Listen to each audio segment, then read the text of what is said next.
This AppSynergy tutorial focuses briefly on events. Events are essentially user interface triggers. So when the user does something, it can call a piece of custom code. These can be quite simple or as complicated as you need to make them because you're breaking off into the realm of a little bit of programming. We're going to show you how they work for a very common use case.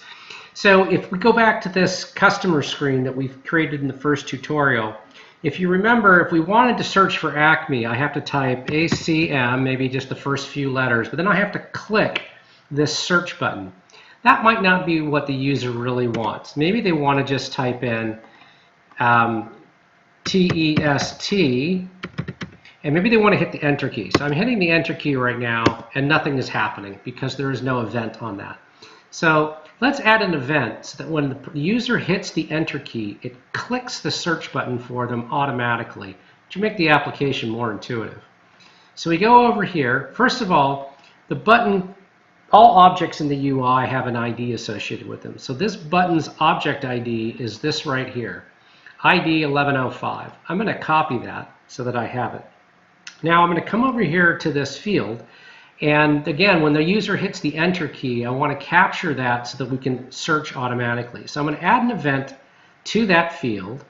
I'm going to add an event. Different objects have different types of events. So in a field, you can have a key press, a change, an input. In this case, we want a key press event. And the example does exactly this. The only thing we need to do is change the object ID. So key code 13 is the enter key. So function is called if you're a programmer, it passes in the event. If not, if you're not a programmer, you just want to be able to have the enter key, press the button, this is how you do it. So this is how you get a hold of the object by saying get widget by its ID. That was the ID of the button. And then perform click.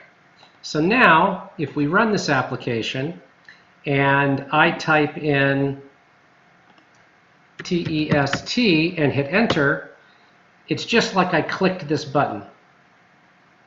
And that's it in terms of a brief overview of events. There is an entire application API that you can branch off to for developers. You can also just ask AppSynergy support for some assistance if you need to do something in particular, and we can usually work up a quick example and show you how to do it.